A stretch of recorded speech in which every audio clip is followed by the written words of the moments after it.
बहुत बड़े क्राइसिस में आ सकते थे। इज इट पॉसिबल गवर्नमेंट का ऑलरेडी ये एक प्रेडिक्शन हो कि फ्यूचर में ऐसा हो सकता है, and could that be one of the reasons of coming up with new tax regime in 2020?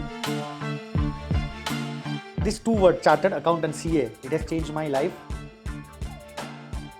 ये साल से गवर्नमेंट ने 2024-25 से गवर्नमेंट ने न्यू टैक्स रिजीम को डिफॉल्ट टैक्स रिजीम में कन्वर्ट कर दिया है। जब मैं ना LIC करती थी या मैं ट्रेडिशनल इन्वेस्टमेंट करती थी, एज अ लेमैन मुझे लगता है कि यहाँ रिस्क नहीं है, क्योंकि उसमें लिखा है 7% मुझको मिल गया, 6 लिखा था 6 दे दिया, वंडरफुल, मतलब there is no risk. But there is the concept of inflation risk. So they have got a chance only once in the lifetime. मतलब अगर वो न्यू से ओल्ड में आना चाहते हैं, they can, but only once in a lifetime. दो ना यार, हमने क्या गुनाह किया है, yes. हमसे क्या भूल हुई जो ये सजा हम का मिली। ठीक है, महाकुंभ प्रयागराज। आई वॉज ऑल्सो फॉर्चुनेट इनफ कि मैं महाकुंभ में जा पाई। 500 करोड़ का रेवेन्यू सिर्फ टीका करने वालों ने जनरेट किया। बट अब UPI ट्रांजैक्शंस को ट्रैक करना गवर्नमेंट ने स्टार्ट कर दिया है कि अगर आज मुझे 12 लाख या 12,75,000 तक का इनकम पे टैक्स नहीं भरना है, वो सुन के हम एक्चुअली बहुत खुश हो गए हैं। अगर यही चीज़ आपको 25 लाख बोल दिया जाए कि 25 लाख तक की इनकम पे आपको टैक्स नहीं भरना है, that can be possible only when. So rapid fire में ना उचित जी, मैं आपको कुछ सवाल पूछने वाली हूँ, आपको सोचने का टाइम नहीं मिलेगा। ओह माय गॉड।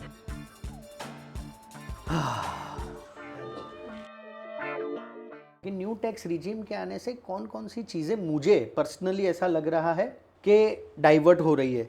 सो 1961 से मुझे पता है मेरे फादर, उनके फादर और मैंने भी स्टार्ट किया था जब मैंने इनकम कमाना स्टार्ट किया कि if you want to pay lesser tax you should invest in LIC, yes, tax saver bonds, tax saver FDs, PPF, NPS, there are many other options which is. So NPS और सब तो बाद में आया, पर मतलब जो कहते हैं कि जो जनरेशंस से चल रहा है तो वो एक हमारा PPF रहता है, LIC और LIC रहता और मेडिक्लेम। अभी का सिनारियो क्या चल रहा है कि इफ़ यू आर अर्निंग, आप नए यंग हो, नया बस इनकम अर्न करना स्टार्ट किया, मैंने पहले से ही मेरा इन्वेस्टमेंट स्टार्ट कर दिया था।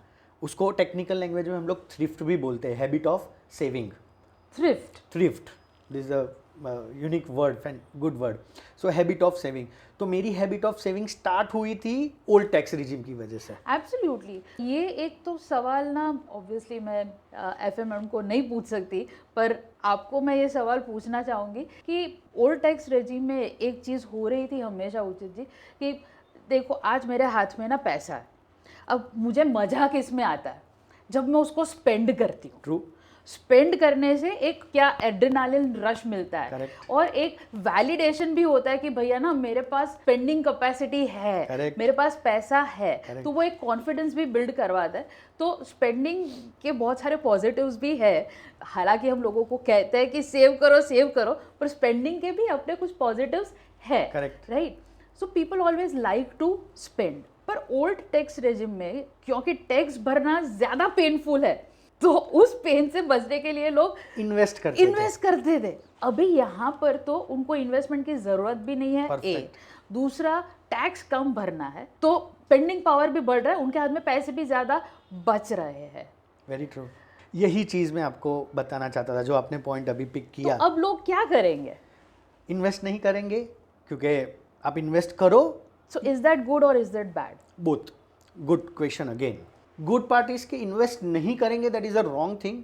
वो लोग इन्वेस्ट करेंगे may be directly in the stock market, and that's what the numbers are saying. That is what is going on in the market. Very true. So मेरे जितने भी बैंक में जॉब कर रहे हैं फ्रेंड्स, उन सबका जब हम मिलते हैं तो वही है कि आजकल आप लोगों को तो मज़े चल रहे हैं ना, स्टॉक मार्केट में इतना पैसा आ रहा है, और हम लोगों को ना FD के टारगेट्स मीटअप नहीं हो रहे, लोग FD नहीं कर रहे, सब पैसा FD से निकल कर स्टॉक मार्केट में जा रहा है। I don't know good and bad, again we can have our own POVs on that. Correct. पर ब्रॉडर एस्पेक्ट में जो अच्छी बात हुई है वो ये है उचित जी कि जो लास्ट ईयर हमने देखा कि globally there has been a lot of crisis, मतलब जहाँ भी नज़र डाल रहे हैं ना, यहाँ भी कुछ प्रॉब्लम चल रहा है, ओ ये भी बचा हुआ नहीं है। तो मोटा मोटा हम प्रॉब्लम से बचे हुए हैं।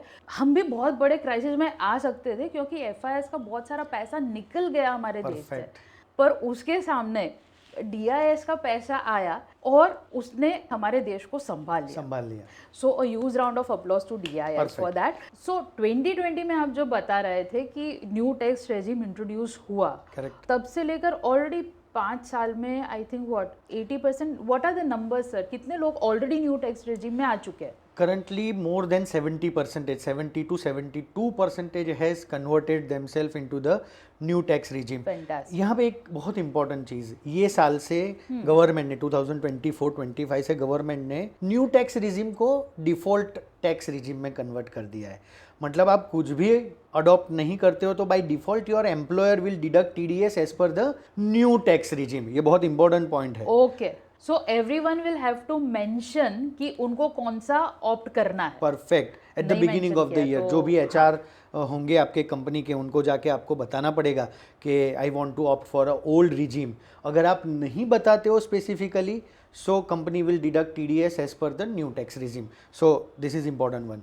सो बिकॉज ऑफ दिस वो ट्रेडिशनल इन्वेस्टमेंट्स में जो पैसा जाता था Fall. वो शिफ्ट होकर Perfect. अभी स्पेंडिंग भी बढ़ रहा है, कंजम्पशन भी बढ़ रहा है.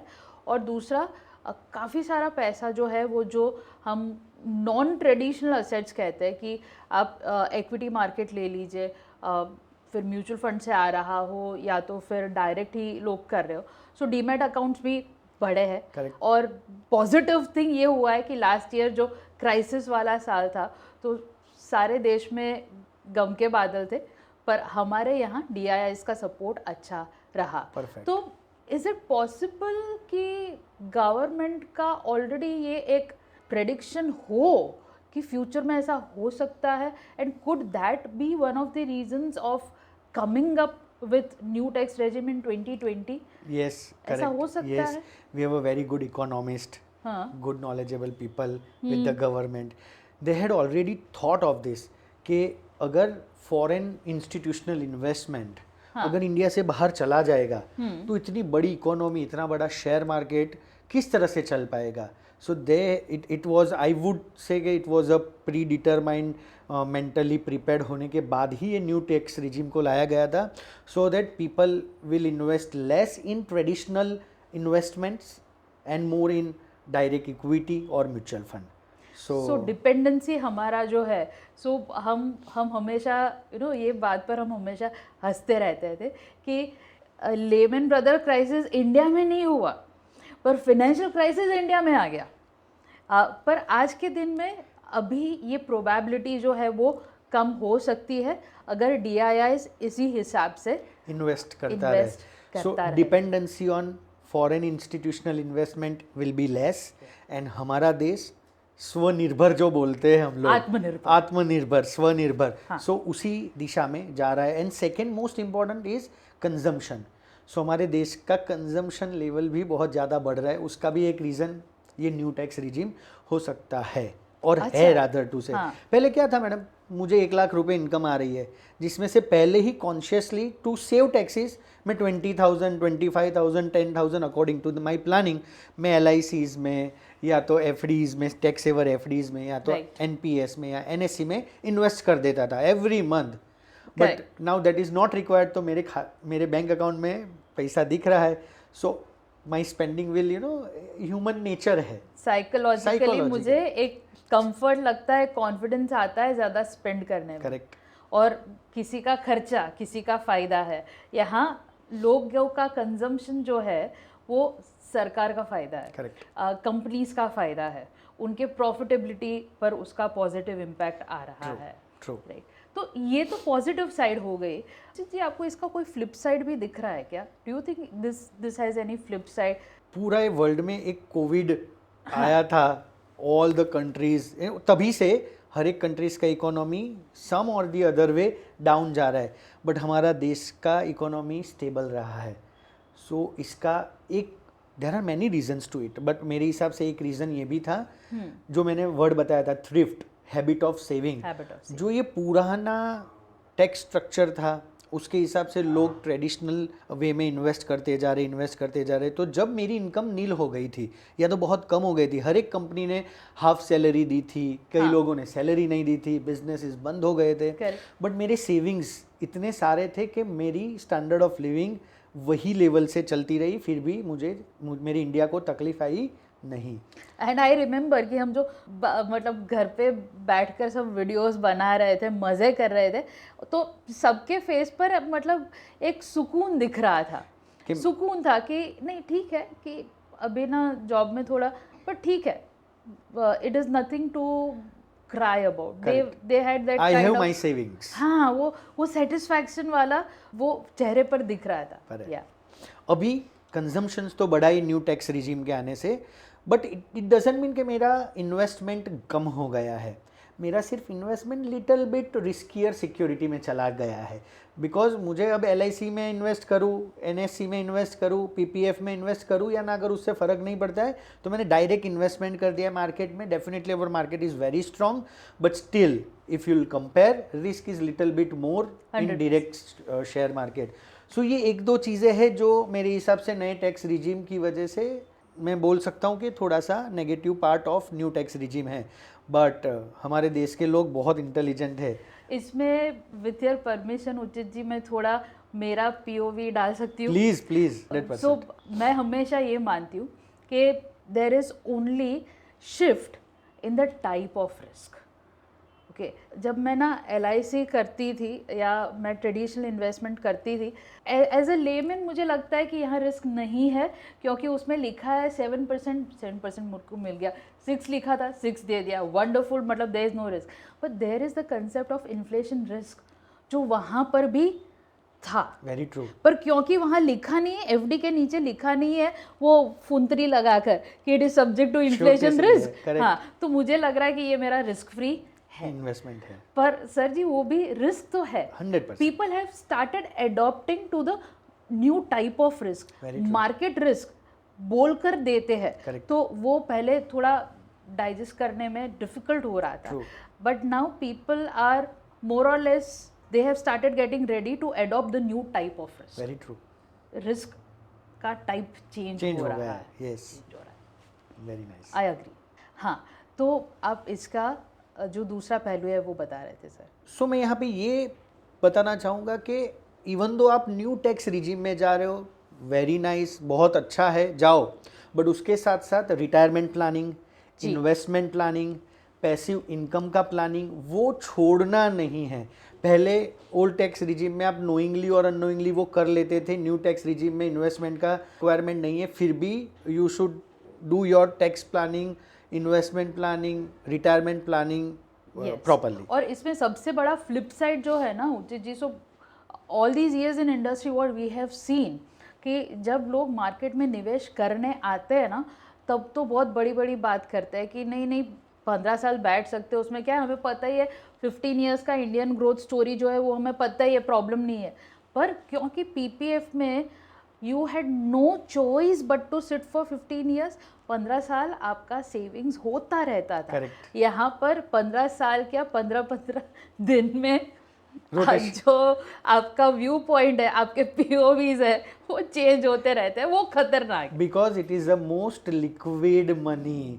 आप कल सेल करना चाहते हो, शेयर सेल हो जाएंगे, म्यूचुअल फंड सेल, मुझे नई कार लेनी है, वो सेल करके मैंने कार ले ली, which was not there in PPF और that kind of traditional investment. So ये न्यू टैक्स रिजीम का ये एक फ्लिप साइड कह सकते हैं कि शायद रिटायरमेंट प्लानिंग आते तक आप उस हिसाब से निवेशक नहीं बने रहे, ऐसा हो सकता है। आपके ये माध्यम से जो भी लोग सुन रहे हैं, मैं उनको रिक्वेस्ट करूंगा कि अगर ये बातें आपको समझ में आ रही है तो आप आपका इन्वेस्टमेंट कंटिन्यू रखिएगा, इवन दो ट्रेडिशनल सिक्योरिटीज़ में भी और मॉडर्न सिक्योरिटीज़ में भी, सो दैट आपका रिटायरमेंट या तो ऐसी कोई सिचुएशन आ जाए जहाँ पे ऐसा कोई प्रॉब्लम हमारे देश को फ्यूचर में भी ना उठाना पड़े। सो ऐसा नहीं कि एग्ज़ाम है तो ही पढ़ाई करनी है, एग्ज़ाम नहीं है तो भी पढ़ना चाहिए। सो अगर सरकार नहीं भी कह रही है तो भी जितना पैसा ट्रेडिशनल इन्वेस्टमेंट में होना चाहिए उतना रखना ही चाहिए भैया, उसको मत हटाओ, उसको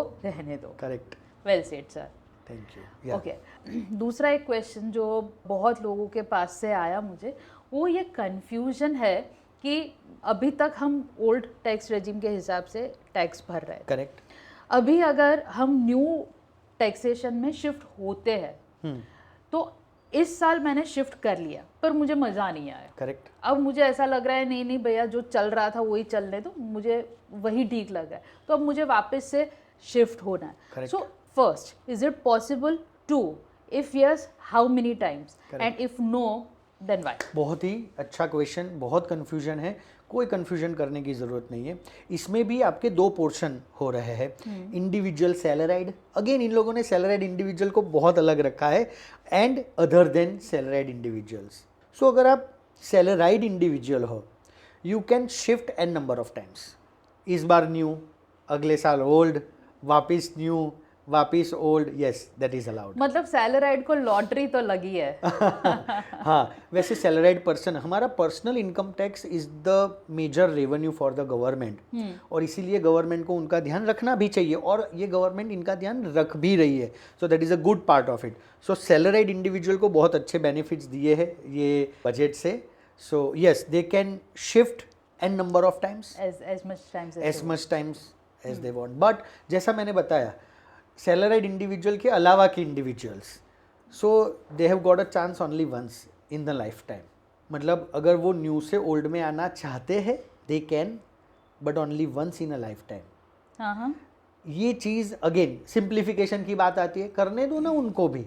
this is my just an advice to FM, मैं नहीं दे सकता हूँ, they are having more knowledgeable than me, but still ये हाँ, ऑप्शन, नहीं, हमारे पॉइंट ऑफ व्यू तो हो सकते हैं। हाँ दैट्स ट्रू, इसीलिए तो हम यहाँ बैठे हैं। करेक्ट। सो मैं बोल रहा हूँ कि उनके लिए क्यों once in a lifetime, उनको हाँ। भी शिफ्ट करने दो। हाँ, जब आपने दो रिजिम रखे ही है, मुझे न्यू से ओल्ड, ओल्ड से न्यू में जाना है तो जाने देना चाहिए था। But other than individual salaried के लिए सिर्फ एक बार ओनली वंस न्यू से ओल्ड में आने का चांस है, फिर नहीं है। सो स्विचिंग का यहाँ पे एक रिस्ट्रिक्शंस लगा दिया है। तो स्विच करे उसके पहले बहुत सोच समझ के कर करे, पूरा कैलकुलेशन ध्यान में लेते हुए, आगे के फोरकास्ट को भी ध्यान में रखते हुए, उसके बाद भैया स्विच करना है तो करो। यहाँ पे बैठ के हमें ये स्विचिंग ऑप्शन एक ही टाइम देना वो बहुत आसान लग रहा है, but because I am in to the practice, मैं बहुत सारे लोगों के रिटर्न्स चेक करता हूँ। हाँ, उनके पास अगर ये ऑप्शन है तो उनको बहुत एक्चुअली में फ़ायदा हो सकता है, जिसे टैक्स प्लानिंग हम बोलते हैं।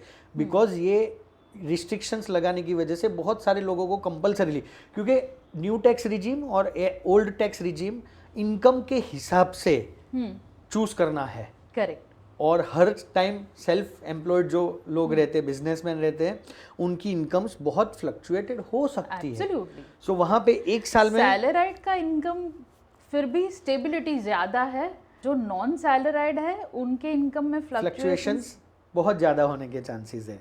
बट उनको ये ऑप्शन नहीं दे के, उनको जो बेनिफिट मिलना चाहिए, जो सैलरीड एम्प्लॉय को, इंडिविजुअल को मिलता है, वो गवर्नमेंट ने छीन लिया है। सो एक चीज़ यहाँ पे मैं बताना चाहूँगा, उन लोगों को भी फ्रीली अवेलेबिलिटी होनी चाहिए। दो ना यार, हमने क्या गुनाह किया है, यस। हमसे क्या भूल हुई जो ये सजा हमका मिली। ठीक है। ये जो नॉन सैलराइड की अभी हम बात कर रहे थे, उससे उचित जी अभी ये तो हमने देखा कि चलिए हमारी इकोनॉमी को एक बहुत अच्छा बूस्ट DII से मिल रहा है, that's a good news. India में अभी और भी एक चीज़ हो रही है जो मेरे हिसाब से बहुत ज़्यादा यूनिक है, और पहले इतना फ्रीक्वेंटली ये सब हमें नहीं देखने मिल रहा था जैसा आज हम देखते हैं। To give you an example, Mahakumbh Prayagraj, बहुत बढ़िया। अभी ये कभी आई डोंट थिंक सो कि किसी ने सपने में भी सोचा होगा कि एक शहर में यूरोप के सारे बहुत सारे देश आ जाए। Very true. उतने लोग मिले, half of the India, more than that, half of the India and a lot of countries of Europe to से ऑल्सो। सो ये एक इवेंट, बहुत बड़ा इवेंट। करेक्ट। सिमिलरली हमने देखा कि कोल्ड प्ले, मतलब नेचर, दोनों इवेंट का नेचर जो है वो बहुत ही डिफरेंट है। Correct. But again a big mass, IPL, so many cricket matches, so many concerts. So ये सारे जो इवेंट्स अभी हो रहे हैं, बिकॉज ऑफ दैट, मेरे फ्रेंड ने एक मुझे बहुत अच्छा वर्ड कहा था कि प्रार्थना, क्या तुझे नहीं लगता कि अभी हमारा देश भी एक सिचुएशनशिप में चल रहा है? करेक्ट। सो ये सिचुएशनशिप उस हिसाब से कि भैया बिकॉज ऑफ दिस इवेंट्स बहुत सारे लोग कि बहुत सारी इनकम जनरेट हो रही है.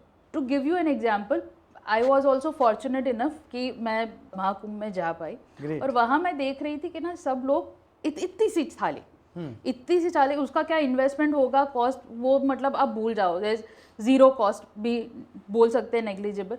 इतनी सी थाली में ऐसे वो टीका लेकर घूम रहे थे. और टीका लगाएंगे, अब भगवान के पास जा रहे, कौन टीका नहीं लगाएगा, राइट? सो अगर मैं मान लेती हूँ कि 50 करोड़ लोगों ने टीका लगाया और 10 रुपए वो टीके के लिए दिए, क्या बात है. तो 500 करोड़ का रेवेन्यू सिर्फ टीका करने वालों ने जनरेट किया. बहुत बढ़िया. यस. और ये तो सिर्फ टीका करने, दूसरे ऐसे जितने भी बहुत सारे बिजनेसेस वहाँ पे फ्लरिश हो गए. सिमिलरली आप कॉन्सर्ट में गए, आप आईपीएल में जा रहे हो, बाहर वो सारे टी शर्ट्स लेकर घूम रहे, पानी की बोतल लेकर घूम रहे, राइट? सो ये सारे जो बिजनेसेस हो रहे हैं, आई एम श्योर वो जो आपने 8% बताया उसमें ये लोग इंक्लूड हो है ही नहीं, उसमें ये इंक्लूडेड नहीं है. तो ये पूरा जो एक पैरेलल इकोनॉमी, जिसको सिचुएशनशिप का नाम हम यहाँ पर दे रहे हैं, करेक्ट, ये इकोनॉमी जो इनकम जनरेट कर रही है, इसको हम कैसे इसमें ऐड कर पाए, क्योंकि जितना जल्दी इसको हम ऐड कर पाएंगे उतना ही जल्दी हमारा जो ड्रीम है to go towards the third largest, correct, वो इतना जल्दी हम पूरा कर सकते हैं. Very true. बहुत ही अच्छा ऑब्जर्वेशन आपका और बहुत अच्छा क्वेश्चन भी. सो मैं यहाँ पे ये बताना चाहूँगा कि डेफिनेटली एक टीका वाला, अगर 500 करोड़ रुपए की बात आ गई, सो बहुत सारे टीके वाले आईपीएल में भी रहते हैं, कोल्ड प्ले, बहुत सारी जगह ऐसे इवेंट्स तो हमारे देश में एवरी डे सम और दी अदर सिटी में होती रहती है.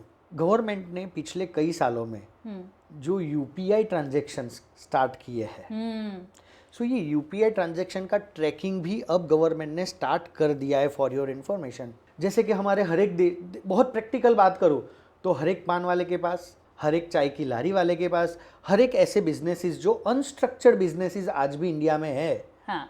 जो सिटी एरिया, मतलब कोई एक एरिया की बात ना करके हम एक अनस्ट्रक्चर्ड बिजनेस की बात करेंगे. yes. वहाँ पे हर एक शॉप में एक से ज़्यादा क्यूआर कोड रहते ही रहते हैं. सो that is very practical aspects of India. But अब यूपीआई ट्रांजैक्शंस को ट्रैक करना गवर्नमेंट ने स्टार्ट कर दिया है. ऐसी हर एक चीज़ जहाँ पे कैश इन्वॉल्व है, आप और मैं भी प्रैक्टिकली, पहले मैं कैश लेके चलता था, अभी हमारे पास कैश नहीं रहता है क्योंकि हमारे पास वो मोबाइल रहता है, राइट? सो ये शिफ्ट आया है. मैं फोरकास्ट कर पा रहा हूँ कि next 3 years, 5 years down the line, 7 years लोग cash transaction slowly and gradually कम करेंगे. यूपीआई ट्रांजेक्शन्स या प्लास्टिक मनी जिसे हम बोलते हैं बहुत ज़्यादा होने वाला है. यही तरीका है ऐसी इवेंट्स में ऐसे छोटे छोटे बिजनेसेस को ट्रैक कर पाना. आज हमने देखा है एडवर्टीजमेंट भी आने लगी है, एक जो पैसा मांगने वाला है उसके पास भी एक क्यूआर कोड रहता है कि अभी कैश नहीं है, I want to contribute something to. तो यही चीज़ बदलाव बहुत ज़रूरी है ताकि ये इकोनॉमी जिसको हम पैरेलल इकोनॉमी बोलते थे वो स्लोली एंड ग्रेजुअली कम हो और पूरा ट्रांजेक्शन्स ई कॉमर्स के थ्रू, एप्लीकेशंस के थ्रू हो. और गवर्नमेंट उसको जब ट्रैक करना ज़्यादा स्टार्ट कर देगी तो ये हर एक ट्रांजेक्शन्स पे टैक्स गवर्नमेंट को मिलना स्टार्ट हो जाएगा. गवर्नमेंट का टारगेट्स भी है कि ये 8% को 80%, 100% में जो इनकम टैक्स रिटर्न फाइलर है सिर्फ 8%, वो किस तरह से 100% कन्वर्ट करें. आई थिंक मुझे मेरा जो नेक्स्ट क्वेश्चन था उसका आंसर मिल गया. मेरा नेक्स्ट क्वेश्चन जो आने वाला था वो ये था उचित जी कि एक तरफ ना जो टैक्स फ्री इनकम है वो गवर्नमेंट ने बढ़ा दिया है, पर दूसरी तरफ गवर्नमेंट क्लेम कर रही है कि डेफिसिट नहीं होगा और जो भी बजट है और जो भी स्पेंडिंग गवर्नमेंट को करनी है, गवर्नमेंट के पास पैसा उतना आ जाएगा. Correct. तो ये मेरा नेक्स्ट क्वेश्चन होने वाला था, बट आई थिंक आपने ऑलरेडी उसको थोड़ा कवर कर लिया कि अगर भैया आज 8% लोग टैक्स पे कर रहे हैं, अब अगर आप बोल रहे हो कि 13.5 लाख तक मेरे को टैक्स पे ही नहीं करना है, तो बहुत सारे लोग इसमें से भी शायद निकल जाएं. करेक्ट. तो भैया गवर्नमेंट कैसे कमाएगी? करेक्ट. तो they are focusing on volume. यहाँ पे बस एक सिंपल चीज़ है कि अगर आज मुझे 12 लाख या 12,75,000 तक का इनकम पे टैक्स नहीं भरना है, वो सुन के हम एक्चुअली बहुत खुश हो गए हैं. अगर यही चीज़ आपको 25 लाख बोल दिया जाए कि 25 लाख तक की इनकम पे आपको टैक्स नहीं भरना है, that can be possible only when you reduce the parallel economy and convert it into mainstream. So 8% की जगह पे जिस दिन वी विल क्रॉस 50%, हर एक बंदा इनकम टैक्स रिटर्न भर रहा है, हर एक बंदा अपनी इनकम शो कर रहा है गवर्नमेंट के पास. सो उस दिन ऐसा हो सकता है कि 25 लाख रुपीस तक पूरे इंडिया में किसी को टैक्स भरने की ज़रूरत ना हो. So that can be possible. तो बहुत जल्दी हम देखने वाले हैं कि इंडिया सिचुएशनशिप से रिलेशनशिप पर आ जाएगी. Very nice, very true. Wonderful, wonderful. So जितने सवाल मेरे पास आए थे जब मैंने मेरे फ्रेंड्स और फैमिलीज़ के साथ बात किया कि सीए उचित शुक्ला आ रहा है हमारे पॉडकास्ट में, तो उनके पास जो भी सवाल थे वो सारे सवाल मैंने ले लिए.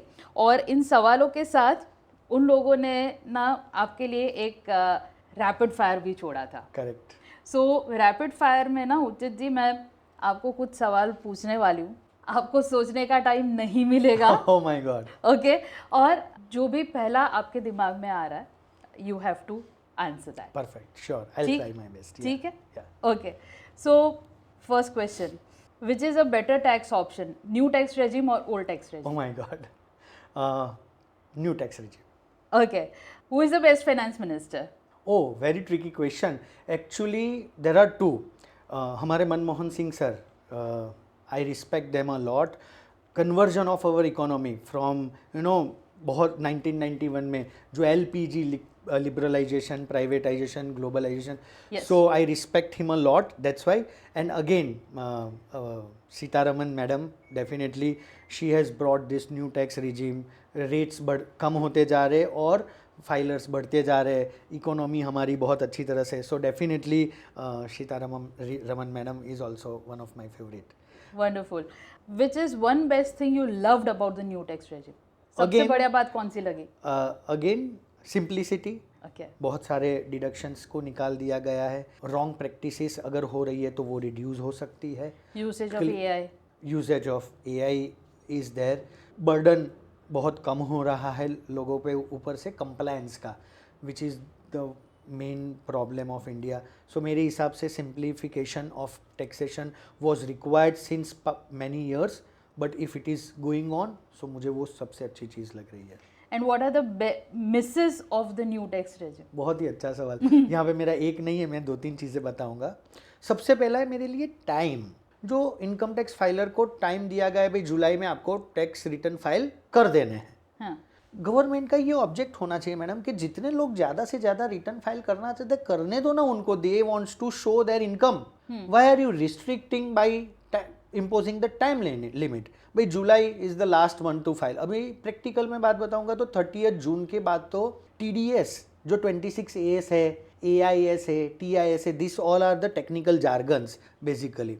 सो वो रिफ्लेक्ट होना स्टार्ट होते हैं. जैसे मेरी FD है उसके ऊपर मुझे इंटरेस्ट मिलता है, उस पर TDS डिडक्ट हो जाता है. सो बैंक जब उसका TDS का रिटर्न फाइल करेगी, कब मेरे इनकम टैक्स रिटर्न में वो रिफ्लेक्ट होना स्टार्ट होगा, इट वुड टेक अप्रॉक्सीमेटली वो 30 जून तक का टाइम चला जाता है. अब मेरे पास टेक्निकली स्पीकिंग हर एक CA के पास और हर एक टैक्स पेयर के पास 1 ही महीना बचता है to collect the document, to upload it into the forms which is available with the. So मैं यहाँ पे ये बताना चाहूँगा कि टाइम लिमिट को रेशनलाइज करना चाहिए, लिबरलाइज करना चाहिए. टाइम दो ना उन लोगों को. मैं मेरे ऑफिस में देखता हूँ, मेरे यहाँ जितने लोग काम करते, they use to sit till 2 o'clock, 3 o'clock. हमारे पास ऑप्शन नहीं है क्योंकि हम अप्रैल में टैक्स फाइलिंग स्टार्ट नहीं कर सकते क्योंकि जून तक TDS रिफ्लेक्ट नहीं हो रहे और जुलाई लास्ट डेट है. उसके बाद करोगे अगेन इंटरेस्ट, पेनल्टी, XYZ. सो यहाँ पे मैं एक रिक्वेस्ट करना चाहूँगा आपके चैनल के माध्यम के थ्रू FM को के ये डेडलाइन को थोड़ा सा आगे कर सकते हैं तो कर लीजिए. उसमें लॉस नहीं है, रेवेन्यू लॉस. दूसरा एक पॉइंट यहाँ पे मैं बताना चाहूँगा कि इंफ्रास्ट्रक्चर हमारे देश में बहुत ग्रो कर रहा है. Whether it would be railway, whether it would be roads, whether it would be dams, many infrastructure. So infrastructure bond government ने ही रिलीज किए हैं. So मैं हमेशा से ये चाहता हूँ कि ऐसे बॉन्ड का डिडक्शन न्यू टैक्स रिजीम में भी होना चाहिए. उससे 2 फायदे होंगे. थोड़ा सा ट्रेडिशनल इन्वेस्टमेंट भी लोग करना स्टार्ट कर देंगे नोइंगली, एंड सेकेंडली गवर्नमेंट को भी फंडिंग चाहिए for their projects. So why only taxation? You can take as a investment from the public. तो ऐसे प्रोजेक्ट्स जो गवर्नमेंट को लग रहे हैं, ऐसे प्रोजेक्ट का डिडक्शन आप स्टिल न्यू टैक्स रिजीम में प्रपोज कर सकते हो। सो अपार्ट फ्रॉम 12 lakhs और 12,75,000 एनपीएस, जैसे मैंने बताया 14% वाला, पहले ही मैंने ये कवर कर लिया। सो ऐसे deduction still I would suggest FM to put into the new tax regime as well as old tax regime. So ऐसे छोटे छोटे पॉइंट्स है जो मैं शेयर करना चाहता हूँ, तो मुझे ये प्लेटफॉर्म मिला तो मैंने शेयर किया। Wonderful. And the last question, Uchit Shukla as a chartered accountant और as a tax advisor? Oh, nice question. So this two word, chartered accountant, CA, it has changed my life. Today I am in front of you and on your channel. That is just because I am a chartered accountant. So yes, definitely first I would go with chartered accountant, but definitely taxation is favorite subject of mine. So I would love to go with both of this. Yeah. बोध का option देते नहीं है, पर आपके लिए ये हम एक लिवरेज दे देते, क्योंकि बाकी सारे क्वेश्चंस में आपने बहुत अच्छे से किया। So thank you very well much. Done. आपने हमारा जो रैपिड फायर राउंड था वो अच्छे से क्लियर कर दिया। Thank you. बहुत मज़ा आया आपको मिलकर उचित जी। कहना अच्छा तो नहीं लग रहा कि यहाँ पर एपिसोड हमें क्लोज करना पड़ेगा, but respecting the time which our audience also gives us, ये एपिसोड को यहाँ पर हम आज के लिए कंप्लीट करते हैं। बट आई एम श्योर ये एपिसोड देखने के बाद हमारे ऑडियंस के पास बहुत सारे दूसरे क्वेश्चंस होंगे। करेक्ट। सो डियर ऑडियंस, आपके पास जो भी क्वेश्चंस है चैट बॉक्स में, या तो फिर जो आपको ईमेल आईडी यहाँ दिख रहा है उस पर आप आपके क्वेश्चंस दे सकते हैं। हम वापस से आपको बुलाएंगे, CA Uchit Shukla ji. So audience, this was our POV on new tax regime. Let us know your POV on new tax regime through chat or through emails, and please do share, subscribe to us to know more about such interesting topics। और हाँ, अगर कोई ऐसा topic है जिसके बारे में आप हमारे साथ POV शेयर करना चाहते हैं, प्लीज़ हमें वो टॉपिक सजेस्ट कीजिए। हम वो टॉपिक के एक्सपर्ट्स को आपके समक्ष लेकर आएंगे और फिर से उनके साथ हम POVs डिस्कस करेंगे।